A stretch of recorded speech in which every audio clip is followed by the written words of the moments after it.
The Lost Wallet. It was a quiet Monday morning in the small town of Greenfield. A young man named Daniel was walking to the bus stop. He worked at a local bakery and every morning he walked the same road. That morning, something unusual happened. Near a small park, Daniel saw a brown wallet lying on the ground. He stopped. Someone must have dropped this, he said. Daniel picked it up and looked around. There was nobody nearby. He opened the wallet carefully. Inside, there was some cash, an identity card, and a small photograph of an old woman. There was also a little piece of paper with a phone number on it. Daniel looked at the money.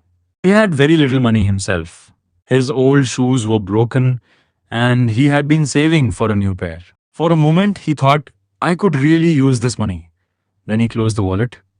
No, he said quietly. It is not mine. Daniel decided to find the owner. He called the number written on the paper. A nervous voice answered, Hello? Hello? I found a wallet near Greenfield Park, Daniel said. Is it yours? There was silence for a moment. Then the voice said, Yes, it is mine. Where are you? My name is Daniel.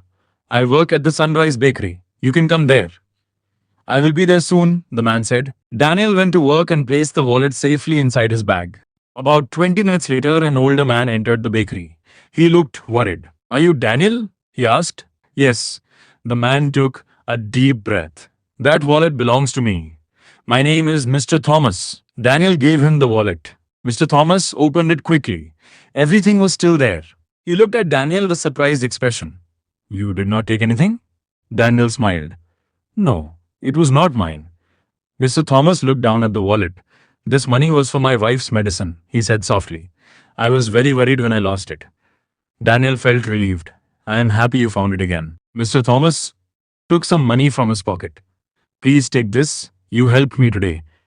Daniel shook his head. No, sir. I don't need a reward. Mr. Thomas smiled. Then please accept something else. He pointed to a small table near the bakery window. I own a shoe shop 2 streets from here. Your shoes look very old.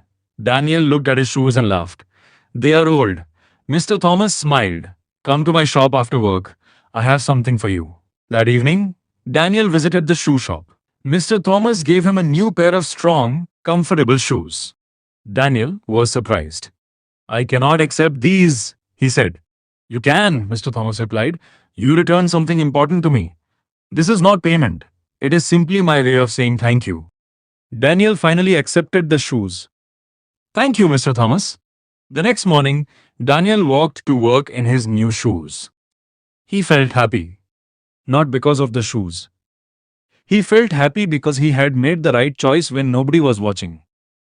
A few days later, Daniel saw a small child drop a book on the street. Daniel picked it up and returned it. The child smiled. Thank you. Daniel smiled back. You are welcome. As he walked away, he remembered something Mr. Thomas had said. Good actions do not always come back immediately, but they always make the world a little better. And Daniel understood the lesson. Moral. Doing the right thing is valuable even when nobody is watching. Honesty may not always give you an immediate reward, but it gives you something more important. Peace of mind and the respect of others.